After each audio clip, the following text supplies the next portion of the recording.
제가 가진 성경 구약 818페이지에 있습니다.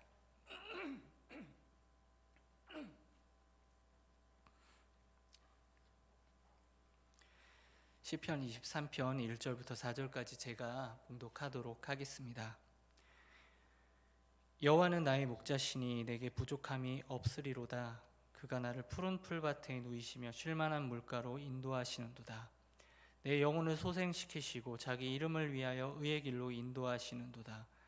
내가 사망의 음침한 골짜기로 다닐지라도 해를 두려워하지 않을 것은 주께서 나와 함께 하심이라. 주의 지팡이와 막대기가 나를 안위하시나이다. 아멘.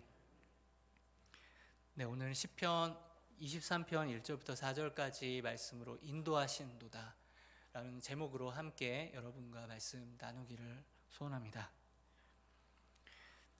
네, 제가 방금 읽어드린, 그리고 아까 정종진 지사님께서 특송해 주신 시편 23편의 내용은 시편 1편부터 150편까지의 이 모든 시편들 중에서 가장 사랑받는 시편이 아닐까 생각을 합니다. 시편을 시작하는 1편도 있지만 1편보다도 오히려 더 23편이 많이 사랑을 받고 있고, 주일학교에서도 23편을 많이 암송을 할 정도로 많이 23편이 사랑을 받고 있죠. 심지어 하나님을 알지 못하는 세상 사람들도 아마 이 시편 23편을 한 번쯤 들어보지 않았을까 싶을 정도입니다.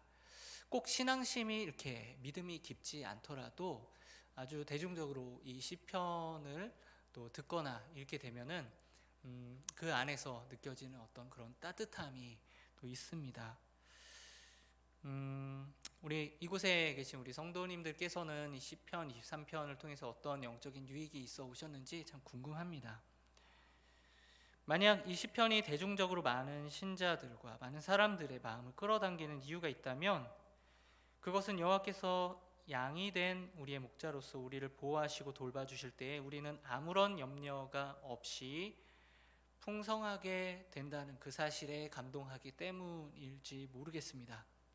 여러분들은 1절부터 3절까지의 내용을 지금 제가 읽어드렸는데 또 찬양을 들으시면서 어떤 생각들, 어떤 상상들을 하셨습니까? 시편 23편을 주제로 노래도 많이 지어졌지만 그림도 많이 그렸죠.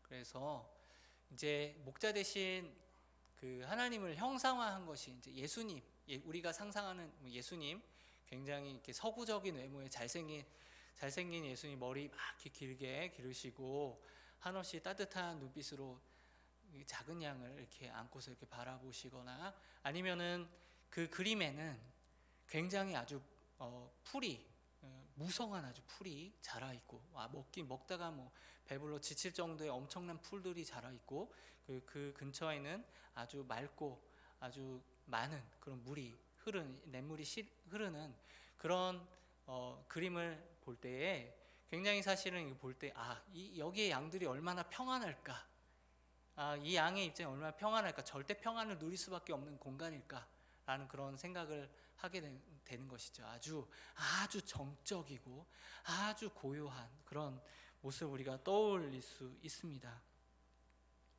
이곳에 있는 양떼들은 그 주변을 한가롭게 아무런 걱정 없이 풀을 뜯으면서 그런 맑고 시원한 그런 물을 언제나 가까이 풀을 뜯을 수 있는 그런 이미지를 우리가 생각하게 되는 것이 대부분입니다.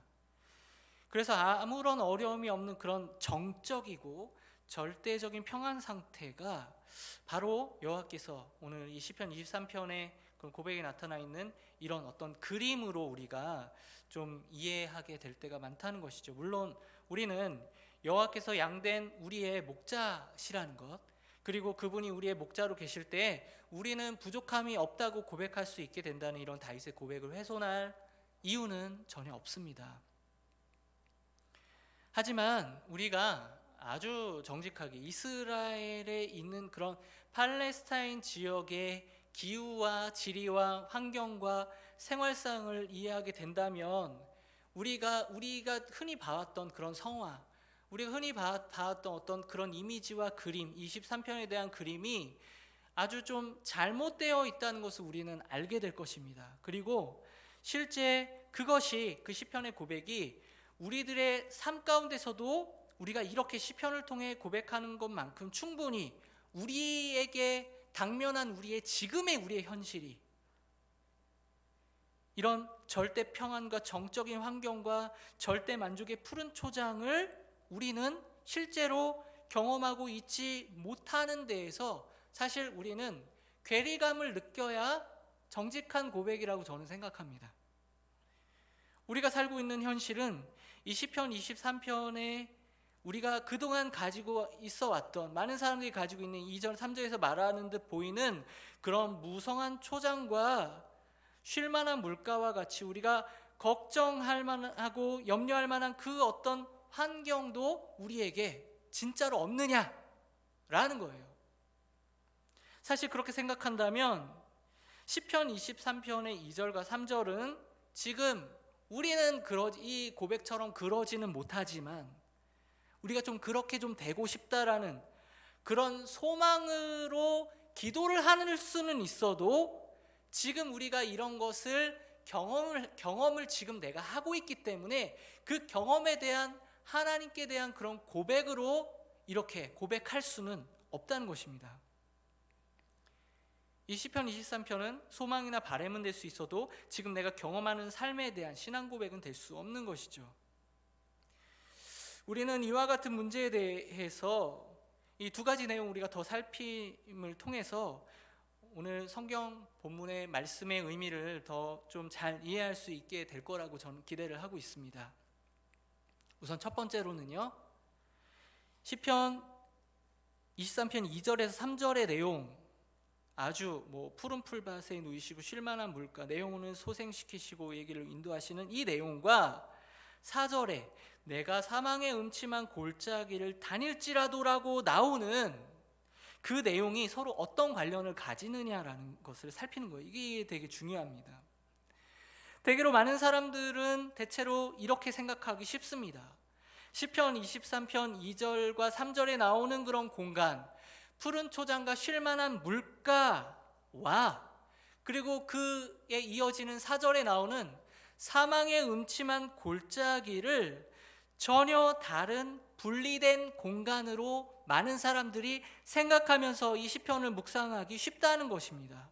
다시 말해서 2절과 3절에 등장하는 푸른 초장과 쉴만한 물가는 절대 평안과 만족이 존재하는 그런 공간이고, 4절에 등장하는 사망의 음침한 골짜기는 위협과 불안과 사망이 존재하는 공간의 별도의 공간으로 많이 생각할 수 있다는 거예요.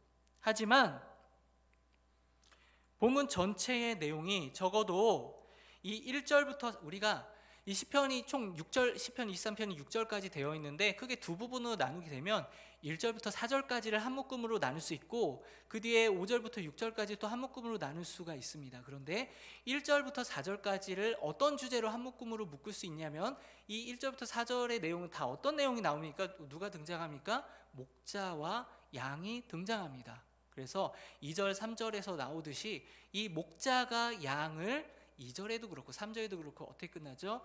인도하시는도다. 인도하신다는 내용이에요. 푸른 초장 쉴만한 물가는 바로 양이 가야 할 어떤 길이죠? 의의 길입니다. 우리가 의의 길 그러면 갑자기 왜 의의 길이야? 잘 매치가 안 되는데 의의 길이라는 것은 이 시편의 그 히브리어의 원문을 살피면은 그러니까 바른 길을 얘기하는 거예요. 옳은 길, 바른 길. 그러니까 뭐냐면 양이 이 풀을 뜯고 물을 마실 수 있을 만한, 그러니까 먹고서 영혼을 소생시킬 수 있는 그곳이 있는 그 길, 그 바른 길, 합당한 양이 가야 하는, 양이 먹고 살도록 평안을 누릴 수 있도록 가야 하는 바른 길을 일컫는 것이죠. 그러면 이렇게 목자와 양에 대한 이 내용을 3절에 의의 길로 인도하시는 노다라고 말해놓고서는 그 다음에 4절에 뭐가 등장하죠? 사망의 음침한 골짜기가 등장하더라는 거예요. 이 사망의 음침한 골짜기는 제가 여쭤보겠습니다. 이 사망의 음침한 골짜기는 양이 실수해서 간 겁니까? 양이 자기 마음대로 막 가다 보니까 사망의 음침한 골짜기, 간 겁니까? 그게 아니라는 거죠. 이 사망의 음침한 골짜기를 왜 양이 간 거예요? 누가 인도했기 때문이죠? 목자가 인도했기 때문입니다. 잘못 간 게 아니라는 거예요. 목자의 실수가 아니라는 겁니다. 목자가 경험이 부족해서 잘못 데려갔습니까? 아닙니다. 사망의 음침한 골짜기 역시 목자가 인도했죠. 이 사망의 음침한 골짜기는 잘못된 길, 어리석은 길이 아니라 목자가 양들을 푸른 초장 쉴만한 물가로 데려가기 위한 의의 길, 바른 길이라는 겁니다. 여기에서 우리가 두 번째로 알아야 될, 이 본문을 알기 위해서 알아야 될 내용이 뭐냐면 이 당시에 그런 그 지리적인 배경, 기후나 이런 것들 우리가 좀 봐야 되는데, 지금 여기는 유대죠. 팔레스타인 유대 지역인데 유대는 광야가 많습니다. 유대 광야. 이런 문화적인 배경이 있는데, 그것은 시편 23편에서 다윗이 경험하고 그려낸 이 푸른 풀밭 쉴만한 물가라는 것은 우리가 상상하는 그런, 우리가 그림, 어떤 성화나 이런 데서 봤던 풀이 막 이렇게 아주 크게 높이 무성하게 자라나고 물이 막 가득한 어떤 절대 평안이 있을 수밖에 없는 그런 정적인 곳이, 공간이 아니라, 이 푸른 풀밭 쉴만한 물가는 아주 소규모의 풀들을 발견할 수 있는 그런 유대 광야, 그리고 어둡고 험준한 깊은 골짜기라는 거예요.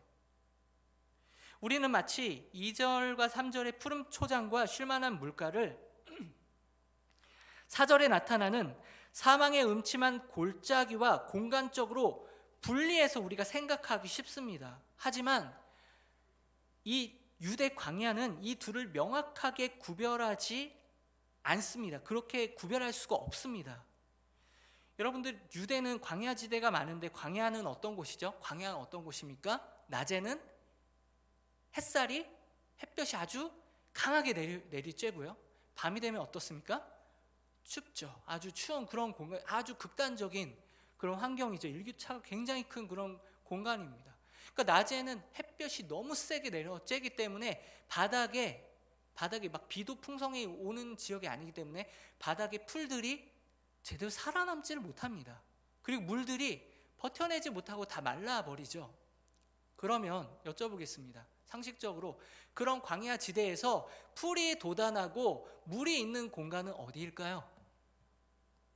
햇볕이 내려쬐지 못하는 그런 공간, 북방에 있는 그런 지역들이나, 그리고 물이 있는 장소는 깊은 계곡이 있는 험준한 그런 낮은 지역에 물이 있는 것이죠. 그곳에 물이 있는 것입니다. 그곳에.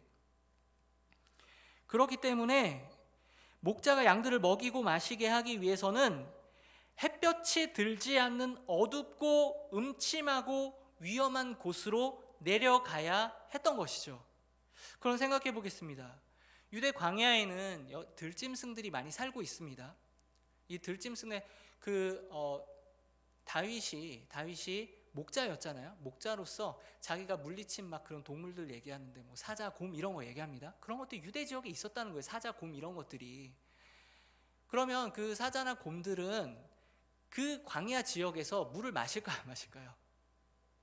물을 마시죠. 그럼 어디에 있겠습니까? 그럼 음침한 계곡 지역, 물이 있는 지역에 있다는 거예요.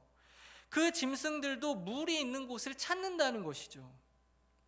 목자는 바로 그런 위험이 있는 곳, 어둡고 음침한 길로 양들을 인도해 가는 겁니다. 왜 그렇습니까? 거기에 물이 있기 때문에, 거기에 풀이 있기 때문에, 이 양들을 먹이고 마시고 쉴 만한 공간이 거기에 있기 때문에 거기에 데려가는 것입니다.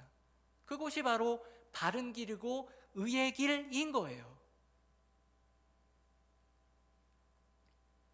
하지만 이 푸른 초장과 쉴만한 물가로 가기 위해서 반드시 피할 수 없는 것이 뭐냐면 사망의 음침한 깊은 골짜기, 그리고 깎아지르듯이 내려가는 그런 내려가는 공간이기 때문에 아주 가파르고 위험하죠. 이 양들이 잘못하면 발을 헛디뎌서 떨어져가지고 실족사할 수 있는 위협이 있는, 다분히 있는 그런 곳입니다. 이런 위협과 또 말씀드렸던 것처럼 이런 지역에는 사나운 들짐승들이 또 그곳에 있기 때문에 시편 23편에 등장하는 이 목자의 보호 아래에 있는 양은 그런 가운데서도 두려워하지 않고 안심하는 것입니다. 왜 그렇습니까? 위기가 없어서입니까? 위기가 없어서가 아닙니다. 어려움이 없어서입니까? 어려움이 없어서도 아닙니다. 죽음의 위협이 없기 때문에 안심합니까? 그것이 아닙니다. 죽음의 위협이 없기 때문도 아니에요. 이 모든 것들이 다 있습니다. 그럼에도 불구하고 이 양이 안심할 수 있는 것은 이 자기 자신을 치는 목자가 자기 자신을 보호하고 맹수로부터 자기 자신을 지켜주는 이 목자가 자기와 함께 있기 때문에 안심하는 것입니다. 목자가 양과 함께하면서 양을 모든 죽음의 위기야 그런 위협으로부터 지키고 보호해 주기 때문이에요. 목자는 지팡이와 막대기로 그 위기와 그런 두려운 상황 속에서 양을 안전하게 지켜줍니다. 양들 위험한 바위나 낭떠러지에 떨어지지 않도록 올리브 나뭇가지로 만든 기다란 지팡이로 쳐가면서 너 잘못된 길로 가지 않도록 이렇게 쳐가면서 바른 길로 인도하는 것이죠. 또 사자나 곰같이 사나운 그런 들짐승들이 갑자기 출현해서 이 양들을 덮치지 못하도록 양들을 공격할 때 양들을 지키기 위해서 역시 마찬가지로 올리브 나무로 만든 그런 막대기로 이 양들을 지켜주는 거예요. 그럼 맹수들과 맞서는 것이죠. 즉 정리하면요, 이 양들이 느끼는, 오늘 이 23편에서 느낀 양이 느끼는 이 만족과 평안이라는 것은 그것을 누릴 만한 안락하고 평안한 그런 형편과 상황 속에 그곳에서 나타나는 것이 아니라 오히려 그럴 수 없는 온갖 위협과 두려운 상황 속에서 양을 보호하는 목자의 능력과 지혜를 의지함을 통해서 나타나고 있다는 것입니다. 오늘의 고백은 그렇다는 거예요. 이렇게 시편 23편의 내용을 이런 이스라엘의 기후와 환경과 배경과 더불어서 우리가 이해하게 될 때에 비로소 이 다윗의 시편의 23번째 시편의 이 시를 온전히 이해할 수 있게 되는 것입니다. 여기서 이 양은 누구죠? 이 시편의 고백, 양은 누굽니까? 다윗 자신입니다. 그러면 목자는 누구죠? 여호와 하나님이시죠. 자신을 푸른 풀밭에 누이시고 쉴만한 물가로 인도하시는 이 목자가 바로 여호와 하나님이라고 지금 고백하는 거예요. 하지만 자신을 소생시킬 그런 푸른 풀밭과 쉴만한 물가는 사망의 음침한 골짜기와 구별되는 것이 아니라 바로 그곳이라는 거예요.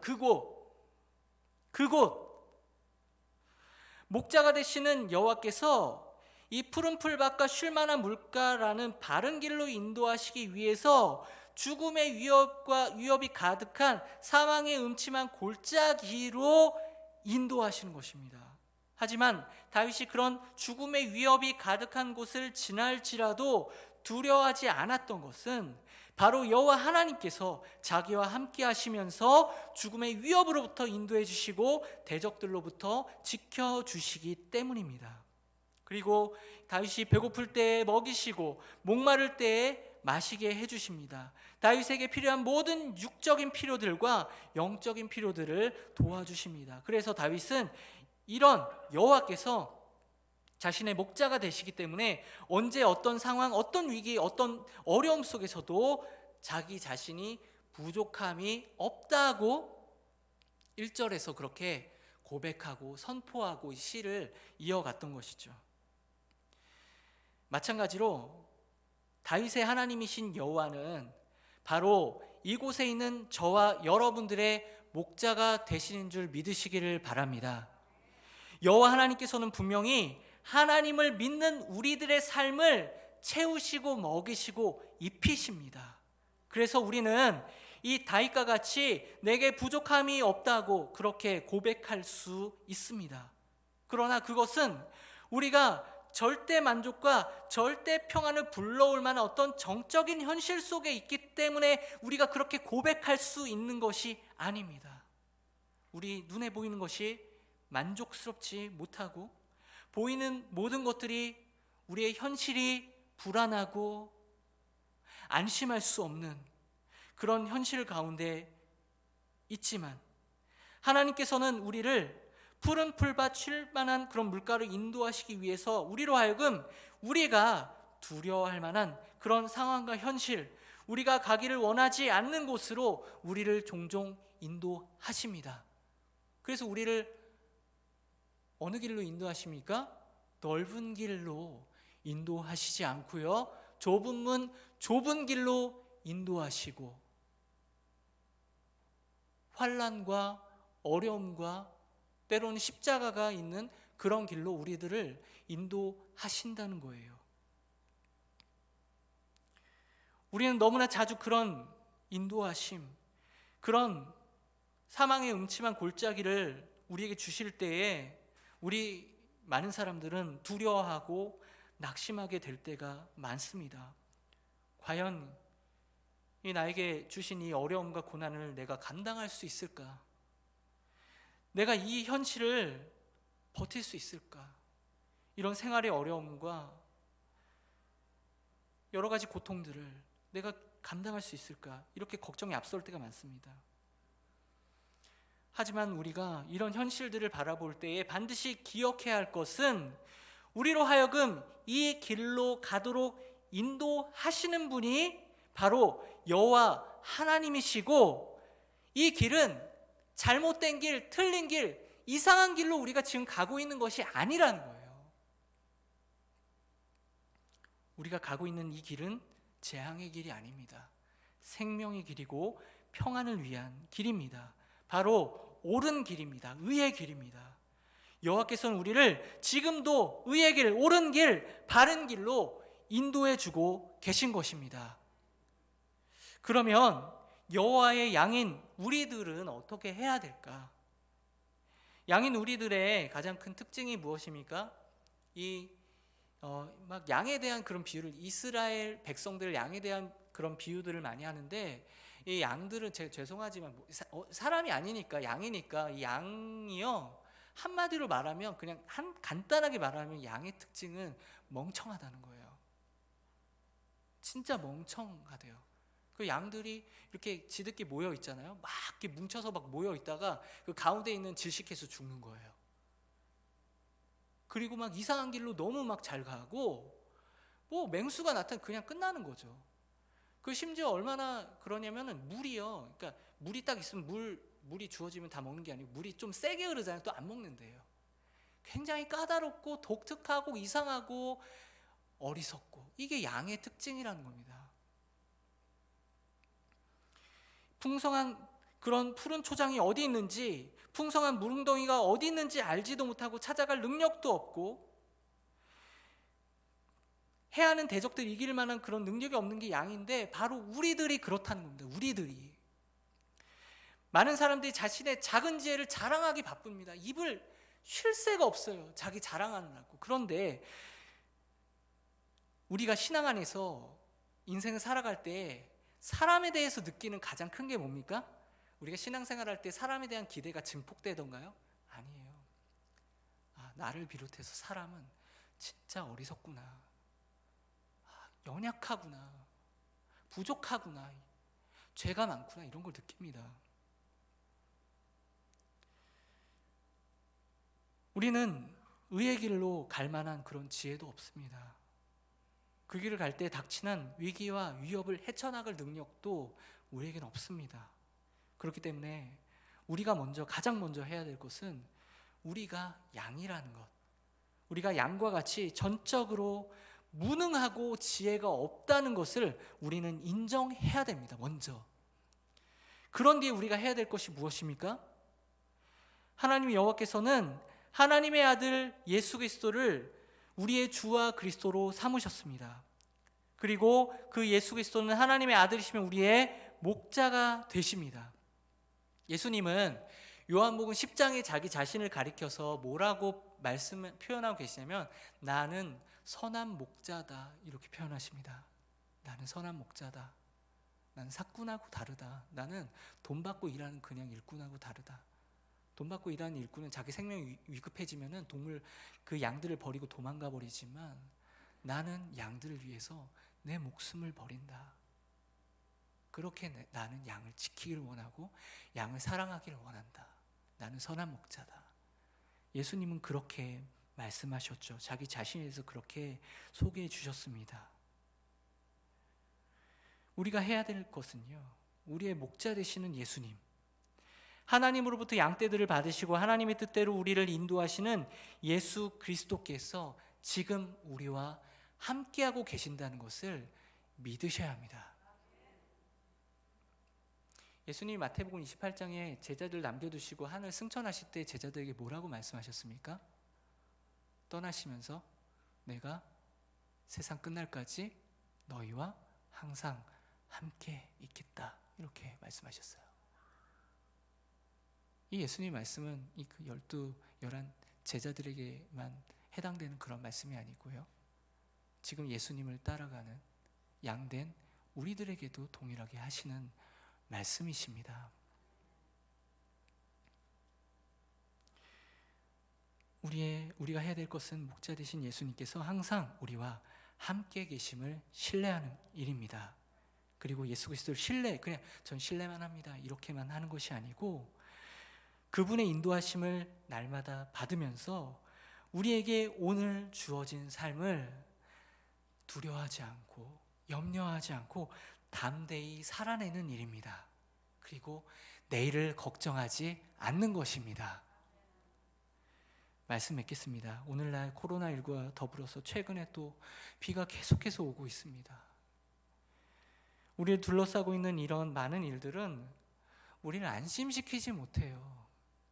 우리를 걱정시킵니다. 우리를 두렵게 합니다. 예수님을 믿는 신자의 이름으로 그렇게 살아갈 때, 또 믿음을 지키며 살아갈 때 우리가 당하는 어려움들과 고난들이 도처에 깔려 있습니다. 신앙을 지키기 위해서 우리는 이렇게 너무나 자주 사망의 음침한 골짜기와 같은 고난과 위기의 시간을 보낼 때가 너무나 많이 있습니다. 하지만 우리가 그 가운데에서 어떠한 해를 두려워하지 않는 것은 우리의 주 되신 예수 그리스도께서 지금 나와 함께 계시기 때문입니다. 예수님의 주의 지팡이와 막대기가 나를 지켜 보호해 주실 것입니다. 그리고 마침내 우리를 먹이시고 마시게 하실 것이고 평안히 눕게 하시고 우리의 영혼을 소생시켜 주실 것입니다. 우리를 구원해 주실 것입니다. 혹시 지금 여기에 남에게 말하지 못하는 그런 어려움과 그런 고난과 위기의 때를 보내고 계신 분들이 계십니까? 여러분들은 혼자가 아닙니다. 저와 여러분들 혼자가 아닙니다. 선한 목자 되신 예수 그리스도께서 지금도 함께 하시고 우리가 위기에 있을 때, 어려움이 있을 때, 실족할 때에 우리가 실족하지 않도록, 우리의 대적들로부터 우리가 지거나 당하지 않도록 예수님께서 우리를 지켜주실 것입니다. 예수님께서 함께 하시면서 어둠과 위기 속에서 우리들을 지켜주실 것입니다. 그래서 이 위기와 공경과 어려움이 있는 이 우리의 그런 너무나도 적나라한 현실 가운데서도 주님의 인도와 보호하심을 받으셔서 오늘 이 다윗의 고백처럼 주님이 나와 함께 하시면 내게 부족함이 없습니다. 나는 안전합니다. 나 안심이 됩니다. 라면서 주님께 영광 돌리는 삶이 되시기를 주님의 이름으로 축원드립니다. 우리 같이 찬양